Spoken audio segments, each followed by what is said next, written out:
Assalamualaikum, selamat pagi Mbak. Selamat pagi Mbak Yanti, silakan duduk Mbak. Iya Mbak, terima kasih. Dinyamankan dulu Mbak duduknya sampai senyaman mungkin. Gimana? Udah nyaman? Udah kakinya? Iya, udah. Oke. Nah, gimana kabarnya Mbak Yanti hari ini? Alhamdulillah Mbak baik. Alhamdulillah. Kalau Mbak baik nggak bisa datang Ya, ke sini, di rumah sakit di gitu ya. rumah rebahan. Oke. Terus perjalanannya ke sini tadi naik apa Mbak? Tadi naik motor sendiri sih Mbak. Oh, kendaraan Iya, pribadi. kendaraan pribadi. Nggak gojek atau diantar temen orang tua gitu enggak? Enggak sih, enggak sendiri. Sendiri aja. Nah, tadi lancar nggak perjalanannya? Soalnya saya tadi waktu kesini sedikit macet, tapi kurang tahu ya kalau udah lancar gitu jam. Lumayan sih Mbak tadi kan benar-benar lumayan padat, macet gitu. Terus ya gimana lagi ya harus ngikutin Diterapkan. bener. Oh, ini tadi udah lumayan macet berarti. Soalnya mungkin jam-jam orang keluar berangkat kerja gitu sih Mbak. Mungkin jadinya lebih macet lagi gitu. Oke. Nah, Mbak Yanti berapa bersaudara kalau boleh tahu? Saya punya kakak satu. Oh, perempuan dua. juga. Oh, iya. Sama-sama perempuan. Di rumah berantem nggak? Oh, aduh. Gak usah ditanyakan. Perempuan sama perempuan saya biasanya sering berantem. Kadang berantemin kayak baju gitu nggak sih Mbak? Kayak barang-barang gitu. Atau kalau cewek kan atau rebutan kayak ini punya aku gak boleh pinjam kamu Mas mesti. Oh, kayak gitu. Oh, jadi punya kakak kandung satu perempuan gitu. Oh, Mbak Yanti adik berarti ya? Bener, adik. Biasanya resek Kak kalau di rumah? Paling resek sih kayaknya. Oh gitu. Langsung sadar saya. Langsung sadar ya Mbak ya? Iya. Oke. Mbak Yanti kesini kan jelas ada yang mau diceritakan atau dibicarakan lah sama saya kayak gitu ya. Sebelum lebih dalam lagi, lebih lanjut, otomatis kan ada waktunya nih, kayak berapa sih waktu buat cerita nanti, berapa sih waktu buat curhat-curhat atau buat mengungkapkan perasaan kayak gitu kan. Jadi di sini ada waktunya, biasanya itu orang-orang itu 20, 30, 35 kayak terserah Mbak Yanti kayak gitu. Nah, menurut Mbak Yanti mau disepakati berapa menit hari ini? Oh, jadi terserah saya gitu ya Mbak? Betul. Saya kayak gitu? Iya betul, terserah Mbak Yanti. Nanti kalau saya maunya lama, Mbak Yanti bisanya sebentar kan, saya mau nyelesain siapa gitu kan, mau nyelesain apa gitu. Jadi terserah Mbak Yanti bisanya kapan. Kalau misalkan 30 gitu, 30 menit gimana? 30 enggak apa-apa, boleh. Kalau 30 menit. Mbak Yanti enggak merasa kelamaan atau terlalu sebentar, enggak apa-apa 30 menit. Oke, 30 aja. 30 berarti hari ini 30 menit gitu ya, dimulai dari sekarang gitu ya. Nanti. Oke. Jadi waktunya sudah kita tentukan 30 menit. Untuk lebih lanjutnya saya mau tanya nih, otomatis kesini mau ceritalah, mau ada yang disampaikan gitu. Nah, apa sih yang sedang dirasain Mbak Yanti saat ini gitu? Apa perasaan Mbak Yanti yang mau diungkapin, dibicarakan gitu sama saya saat ini? Saya tuh sekarang ya Mbak kayak ngerasa campur aduk gitu. Campur aduk itu kayak apa ya? Ada marah, kesel, kok kayak gemes, kayak terus ya biasa terus nangis kayak gitu. Larinya gitu ya kalau saya. Air nangis kayak gitu sih, kayak campur-campur lagi. Nah, dari perasaan kesel, marah bisa lebih spesifik nggak? Kayak itu kan terlalu meluas gitu ya Mbak. Kayak kesel, marah itu spesifiknya gimana? Lebih ke sedih banget, terpuruk, atau kesel aja? Kesel kan kadang ada yang nggak sampai marah, kayak kesel itu kesel yang membara-bara aja gitu loh. Kayak nggak sampai ke titik terpuruk, yang sampai nangis gitu. Oh, ini sampai sih Mbak. Kalau keselnya pernah sampai kayak nyakitin diri, bukan nyakitin kayak apa ya? Maksudnya kan kalau misalnya nangis kan wajar, maksudnya ya udah kita nangis iya, gitu. Terus benar-benar posisinya kayak kesel, marah, emosi, pengen kan ngeluap gitu. Terus kayak bener mau mukul, tapi untungnya tuh saya tuh masih bisa nahan, kayak kontrol gitu, nggak mau mukul kaca atau tembok atau apa. Mungkin kayak benar-benar sekitar kayak mungkin boneka, bantal kayak gitu. Berarti ya lebih perasaan ingin mukulnya itu masih bisa ditahan untuk benda-benda yang kalau untuk berat, kasar gitu. Kalau masih kalau nggak takut banget itu masih bisa mukulin kayak gitu. Kayak masih bisa lihat sikon gitu, masih bisa berpikir positif lah ibaratnya gitu masih. Oke. Nah, waktu mukul itu perasaannya apa? Yang balik ke awal tadi, kayak kesel, nangis sampai nangis, mukulnya sampai nangis, atau kesel aja setelah mukul baru nangis? Kesel tuh ya mukul kesel lalu nangis jadi satu gitu. Oke, jadi perasaan semua kayak kesel, nangis itu diluapin gitu, nggak nangis dulu baru ngeluapin, jadi semuanya itu jadi satu kumpul gitu. Iya benar kayak gitu. Oke. Nah, otomatis perasaan kesel, marah, pengen nangis itu kan ada sebabnya ya Mbak ya. Kayak ada penyebabnya kenapa Mbak Yanti itu bisa sampai ngelakuin kayak gitu tadi. Nah, penyebabnya itu apa kalau boleh tahu Mbak? Kayak apa sih yang membuat Mbak Yanti sampai kayak gitu gitu? Awalnya mungkin kayak gara-gara omongan orang ya Mbak. Mungkin awal ya ada orang kayak ngomong gitu, ngomongnya emang saya sadar ya, maksudnya sadarnya itu emang saya tuh nggak pinter, emang saya tuh bodoh, emang saya tuh kayak lemot, kowak gitu lah Mbak. Terus saya kan kalau misalnya nggak tahu atau apa gitu mesti ngomong Kayak kurang paham atau apa gitu mesti tanya gitu. langsung kayak tanya, nyetuk gitu langsung, hah apa sih iki apa kayak bahasa Jawanya kayak gitu. Terus ada orang gitu yang ngomong, hah gitu aja lo nggak tahu, nih kok nggak ngerti ada, nah kok dia tuh nggak memberitahu, maksudnya oh alah ini tuh bla bla bla gitu, enggak, malah tambah dia ngejudge dulu kayak kok udah gak aruh, tapi dia nggak ngasih tahu gitu. Jadi hanya sekedar ngejudge tapi nggak ngasih tahu apa yang pertanyaan dari Mbak Yanti itu nggak dijawab kayak iya, gitu. Iya benar, nggak dijawab kan. Terus nggak cuma itu aja, terus ada orang lagi kayak ngomong, ya Allah kan lo ya lemot tok ada nama. Ya emang aku sadar aku lemot, ya emang sadar aku nggak bisa apa-apa, mohon maaf kayak gimana lagi kayak gitu. Terus ya habis dari itu kan saya tuh orangnya pemikiran, maksudnya mikir pelajaran ya, maksudnya mikir kata-kata orang di bawah pelajaran gitu ya. Langsung overthinking kan Mbak, langsung kayak iya kayak emang sih aku bodoh, emang aku kayak nggak bisa apa-apa, aku nggak punya skill apa-apa kayak gitu. Terus habis dari itu kan ya langsung overthinking kan, kayak tadi nangis, terus sampai benar-benar di posisi rendah gitu, kayak ngelapin emosi sambil mukul itu. Terus kalau udah sampai itu kan, terus akhirnya saya membandingin diri kan, kayak dari omongan orang-orang tadi kayak aku gak bisa apa-apa. Terus melihat orang lain kayak bisa sosmed atau apa kayak dulu pinter banget gitu, juara nilai kok gini banget kayak gitu, langsung banding-bandingin. Langsung akhirnya ke yang pertama tadi dampaknya kayak mukul, kesel kayak gitu. Awal mulanya karena perkataan orang lain kayak gitu. Nah, kalau boleh tahu orang lain ini lebih spesifiknya siapa? Teman atau keluarga atau bahkan saudara sendiri kayak gitu, siapa Mbak? Teman ada, saudara ada, teman deket ada. Oh berarti enggak dari satu omongan orang gitu? Enggak? Ya, lebih berarti? Lebih. Nah kalau dari teman-teman yang biasanya ketemu sama Mbak Yanti itu meluas nggak? Kayak dari SMP, SMA atau kuliah ini baru ketemu sama teman yang kayak gitu? Ya, dari mungkin kayak saudara kan ya udah kan, ya saudara kan pasti mungkin dari dulu lah gitu. Kalau temen ya dari SMA sampai sekarang. Oh, sampai sekarang kuliah ini berarti masih ada temen yang kayak gitu. Nah dari teman-teman yang kuliah ini, teman-teman deket atau bahkan yang nggak tahu Mbak Yanti itu gimana makanya kok bisa ngejudge gitu, atau bahkan temen deketnya Mbak Yanti kayak gitu?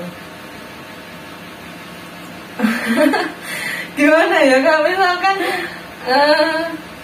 kalau ya menurut saya mungkin dia ya deket, mungkin dari teman SMA deket, kalau kuliah ya deket semua sih Mbak. Sampai apa ya, kayak mungkin dia nganggapnya tuh kayak bercanda kayak gitu. Nah berarti teman Mbak Yanti tuh nggak paham kalau Mbak Yanti sakit hati waktu dikatain kayak gitu, atau sebenarnya paham gitu? Kurang tahu juga sih, nggak tahu. Nggak tahu kayak dia mikirnya apa gitu. Nggak tahu.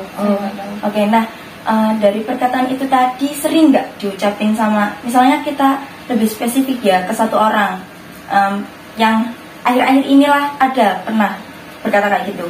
Akhir-akhir ini nggak jauh-jauh dari SMP, SMA gitu, kuliah yang akhir-akhir ini masih ke bawah gitu emosinya ke Mbak Yanti. Mungkin kalau deket-deket ini sih bilang enggak sih Mbak. Enggak. Mungkin kan dari saya tuh orangnya kayak dipendam gitu kan, dari mungkin ngerasa kayak ya udah saya masih simpan kayak saya masih kayak ngerasa nggak simpan ya gitu loh, masih.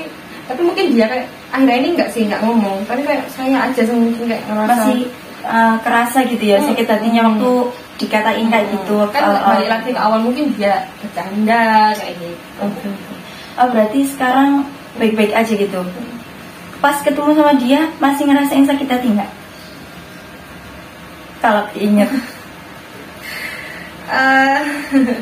Kalau itu ya pasti ada lah Mbak. Gak mungkin nggak kayak misalnya kalau ketemu terus kalau ngobrol atau apa kayak lebih apa ya?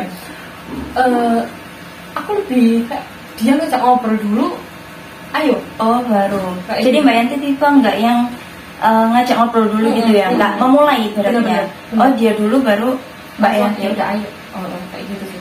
Nah waktu ibaratnya kasarannya kejentok atau pas temen Mbak Yanti bilang itu kemarin itu, perasaan Mbak Yanti gimana? Nunjukin nggak ke temen kalau aku itu sakit hati gitu sama perlakuan kamu, ibaratnya kayak gitu.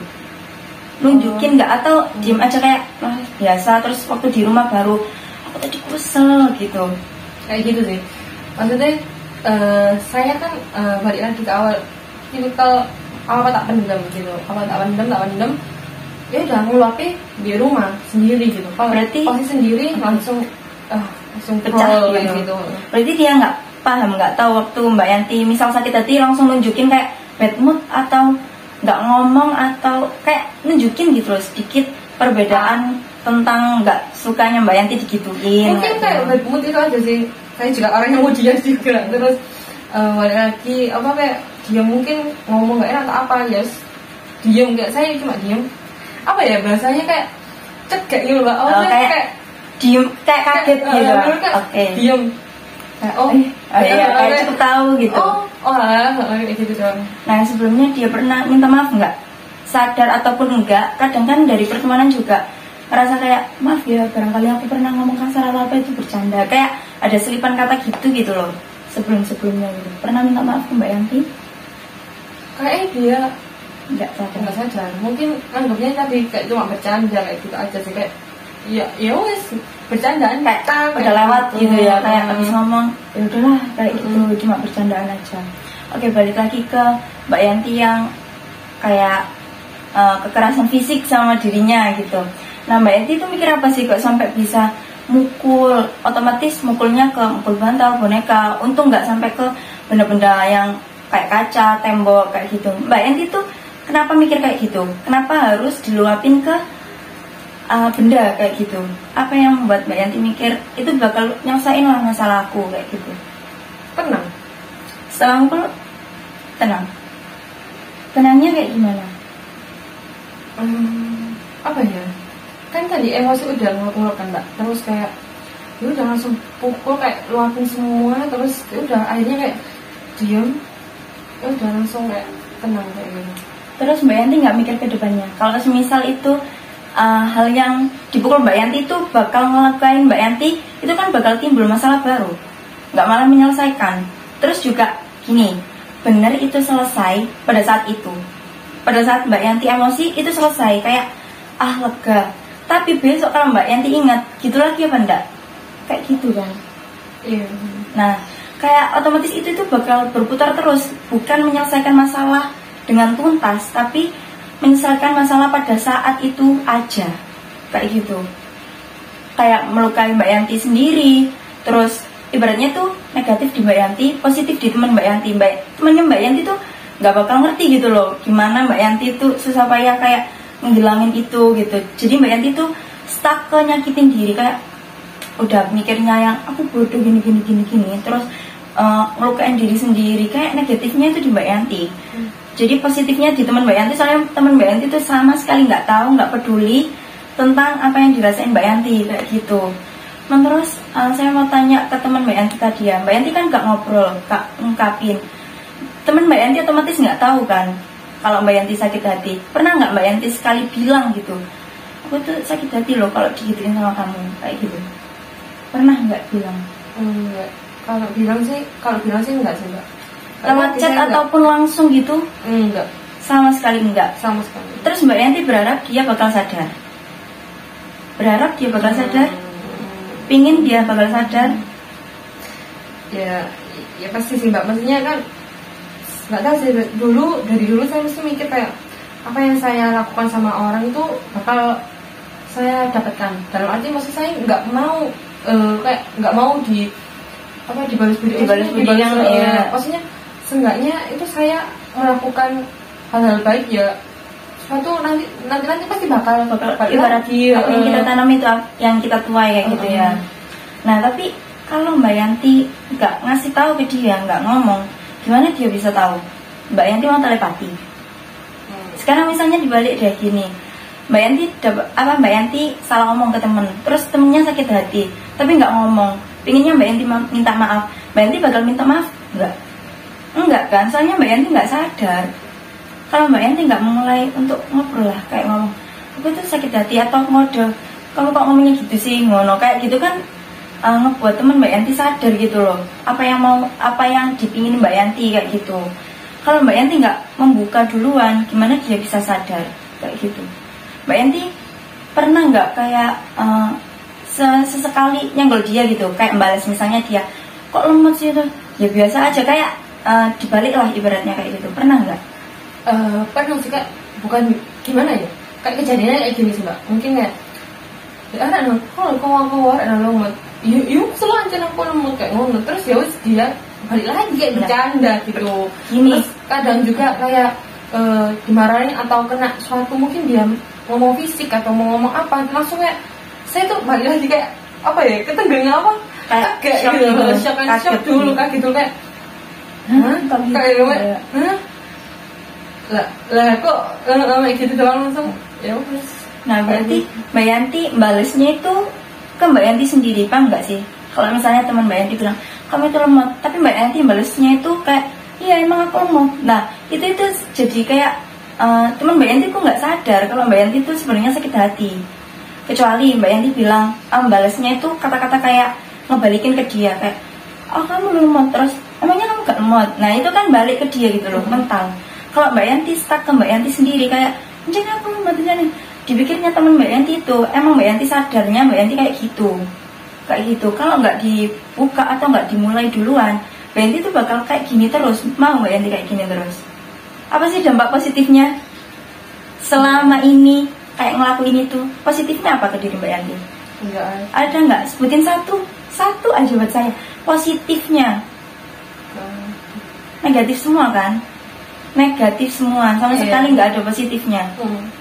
Udah tahu, udah ngerti gimana kalau teman Mbak Yanti kayak gitu, terus terlalu ngebanding-bandingin, itu cuma stuck ke Mbak Yanti aja. Malah Mbak Yanti tuh nggak bisa, ibaratnya nggak bisa upgrade diri Mbak Yanti. Malah Mbak Yanti tuh stop di situ, kayak merasa sadar, oh iya sih aku kan, misalnya aku kan lemot, oh iya sih aku kan nggak tahu ini itu. Kalau dari situ Mbak Yanti tuh stuck, udah nggak mau ngebangun diri Mbak Yanti ke lebih baik. Misalnya kayak Mbak Yanti bisa ngebalikin kayak kamu tuh terus emang kamu pintar kayak gitu. Nah Mbak Yanti tuh bakal mikir oh iya aku bakal bisa lebih pintar dari dia, kayak lebih bisa membangun diri Mbak Yanti gitu loh. Nggak stuck di sini aja kayak jangan aku bodoh jangan, terus cuma ngeluapin emosi aja, nggak ada bukti nyata konkret. Mbak Yanti ibaratnya mencut dia gitu loh, kalau aku tuh tahu gini, aku itu pintar kok sebenarnya, aku itu nggak lemot gini. Mbak Yanti itu nggak menutupi kekurangan Mbak Yanti, malah Mbak Yanti membuka ke teman-teman Mbak Yanti secara nggak langsung kayak gitu. Udah tahu, udah sadar. Kalau Mbak Yanti bilang kayak gitu terus, secara nggak langsung Mbak Yanti itu nunjukin gini loh aku tuh lemot gitu loh, aku tuh bodoh kayak gitu. Mbak Yanti tuh malah nunjukin kalau aku tuh gak bisa apa-apa rek kayak gitu. Nggak, malah Mbak Yanti tahu kalau Mbak Yanti nggak bisa, tapi Mbak Yanti tutupi, Mbak Yanti bungkus kayak enggak aku gak gitu, tak buktiin lah kayak gitu, kayak cari-cari celah gimana ngebuat kekurangan aku itu teman-teman nggak bakal tahu kayak gitu. Tapi sampai saat ini yang dilakuin Mbak Yanti malah ngebuka, Mbak Yanti malah nunjukin. Jadi bukan salah teman-teman, nggak salah teman-teman kayak bilang kayak gitu. Soalnya Mbak Yanti sendiri yang mancing. Kayak ini loh, kayak ibaratnya ini loh judge aku, ini loh kekuranganku, omongin kayak gitu. Malah Mbak Yanti tuh kayak ibaratnya ngasih makanan lah buat teman-teman makan, buat teman Mbak Yanti tuh makan gitu. Ibaratnya nggak ada bahan kalau nggak dikasih bahan sama Mbak Yanti kayak gitu. Nah kayak sampai saat ini bisa dipahami nggak? Kayak salahnya Mbak Yanti atau dari proses ini tadi apa sih yang udah Mbak Yanti ngertiin gitu? Apa sih yang udah Mbak Yanti bisa pahami? Oh, kedepannya aku harus bisa ini itu. Apa yang bisa direnungin kayak gitu? Kayak ya jangan apa kayak tadi jangan apa? Ya, jangan malah tambah nunjukin kayak gitu. Terus ya udah buat omongan orang itu ya wis buat motivasi kamu kayak oh ya wis kalau misalkan dalam hati kan kayak ya wis kalau misalnya aku lemot aku bodoh ya wis ya, gimana caranya biar aku bangkit nggak malah tambah mikirin kayak emang aku lemot emang aku bodoh kayak terus nggak malah nyakitin diri sendiri juga. Iya. Terus yang kedua, semisal Mbak Yanti ngerasa temen itu toksik banget, kayak misalnya besok udah dikasih tahu sama Mbak Yanti kalau aku tuh gak suka digininya, tapi dia tetap terus kayak gitu, bisa nggak ditinggalin temen kayak gitu? Nggak bisa atau bisa?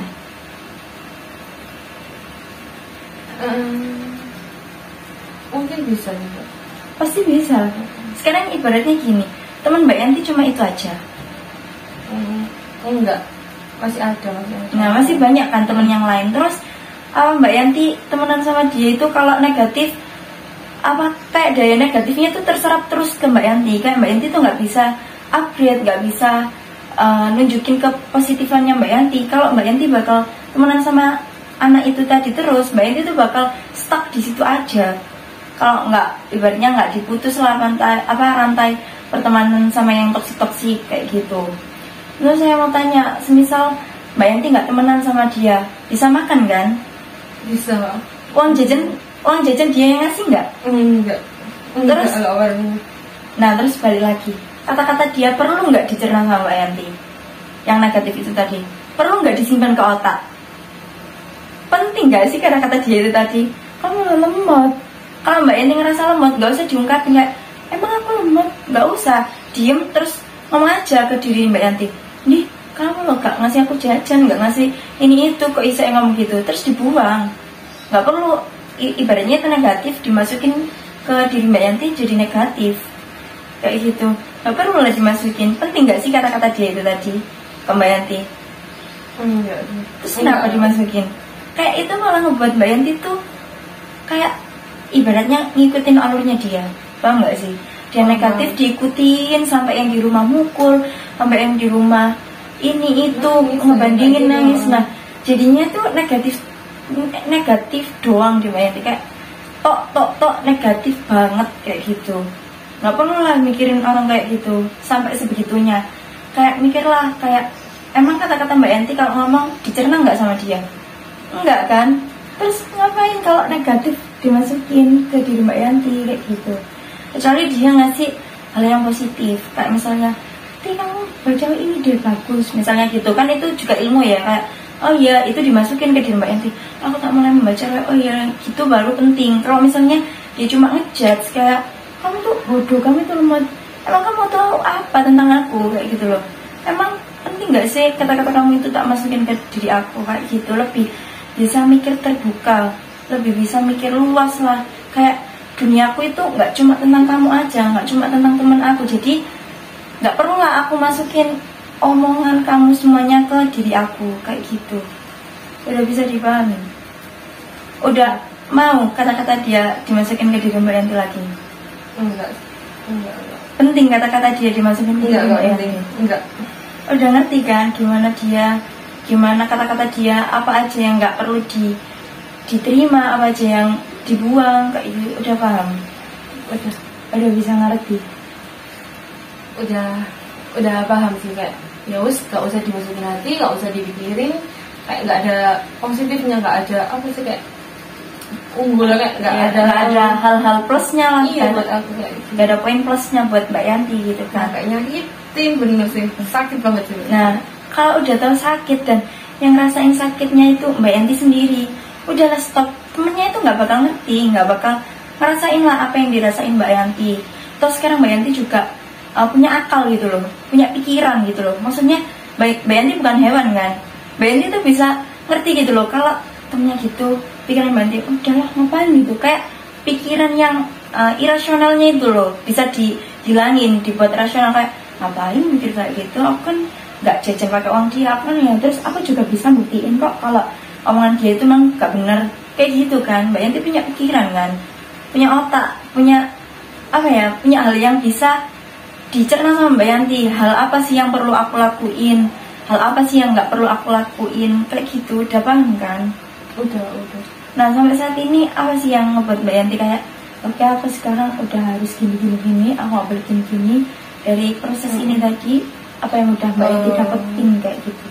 Alhamdulillah sih Mbak, kayak udah merasa apa ya, agak kebuka sedikit ya, maksudnya habis ketutup banget kayak ya, terus ya wis nggak usah dipikirin, nggak usah dimasukin hati, terus kayak nggak ada positifnya buat saya. Terus daripada nyakitin saya sendiri, lebih baik daripada kayak mikirin dia, mending saya buat kayak explore hal baru yang bikin Mbak Yanti upgrade gitu. Iya bener, kayak ya udah wes nggak usah kayak nangis lagi. Nah betul, nggak usah kayak overthinking. Aduh, Mbak Yanti sendiri yang capek, tau nggak? Mbak Yanti sendiri yang emosinya tuh keluar, dia itu enggak, dia tuh happy biasa. Mbak Yanti doang yang terpuruk gitu loh, kayak gitu. Jadi Mbak Yanti sekarang udah sadar kan, udah mulai kebuka lah pikirannya, atau udah bisa mikir positifnya gitu kan. Apa sih yang perlu aku lakuin, apa sih yang nggak penting atau nggak perlu aku lakuin, kayak gitu kan. Sejauh ini Mbak Yanti udah bisa nerima kan, udah bisa ngebalik pikiran Mbak Yanti yang salah itu tadi, udah bisa ngerti kan, oh harus gini, harus gitu, kayak gitu. Sudah lebih kayak menerima diri kayak ya udah kayak gitu. Nah benar, otomatis kalau udah, mungkin menurut saya kalau Mbak Yanti udah bisa ngerti, udah bisa nerima hal-hal positif, proses konseling kita hari ini tuh udah bisa saya akhiri gitu ya, karena Mbak Yanti udah bisa mengerti lah, udah bisa menerima kayak nge-upgrade diri Mbak Yanti itu gimana, terus cara gitu-itunya gimana. Dan saya juga mau lihat perkembangan Mbak Yanti seminggu ke depan. Kalau semisal kena kata-kata orang itu masih diterima apa enggak sih, atau udah bisa pinter, udah bisa bodo amat gitu sama pikiran orang, perkataan orang yang nggak ada untungnya ke Mbak Yanti kayak gitu. Jadi saya mau lihat perkembangan Mbak Yanti seminggu ke depan kayak gitu. Gimana sih Mbak Yanti, bisa nggak sih cuek? Dalam artian cuek bukan jahat ya, cuek untuk melindungi diri sendiri supaya nggak toksik, supaya nggak merusak diri Mbak Yanti sendiri kayak gitu. Jadi mungkin seminggu ke depan Mbak Yanti bisanya hari apa buat kita ketemu lagi kayak gitu? Kalau misalkan minggu depan hari Rabu gitu gimana Mbak? Minggu depan Rabu insya Allah bisa kok. Kalau jamnya Mbak Yanti bisanya jam apa?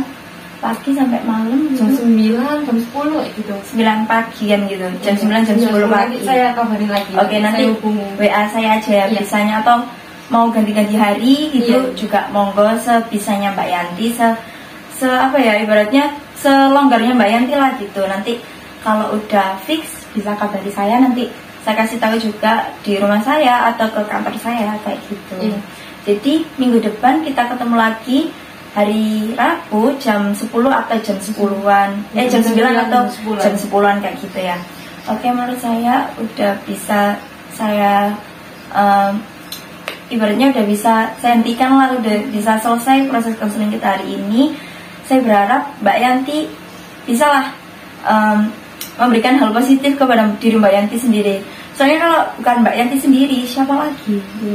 Bahkan ada yang bisa ngerti Mbak Yanti selain Mbak Yanti sendiri kayak gitu. Jadi saya berharap Mbak Yanti bisa mencerna apapun yang saya katakan hari ini dan bisa diterapkan di diri Mbak Yanti selanjutnya sampai kita bertemu di minggu yang akan datang, Kak. Seperti itu. Apakah ada yang ingin disampaikan atau ditanyakan? Udah sih Mbak, udah jelas. Udah bisa dimengerti, udah bisa dipahami kayak gitu ya. Oke, terima kasih. Kalau gitu proses konseling kita hari ini bisa saya akhiri ya. Semoga mendapatkan hal yang positif untuk diri Mbak Yanti kayak gitu. Oke, terima kasih ya Mbak Yanti. Hati-hati di jalan. Ya, Mbak. Iya, hati-hati ya Mbak Yanti ya. Hati-hati loh Mbak, jangan mikir.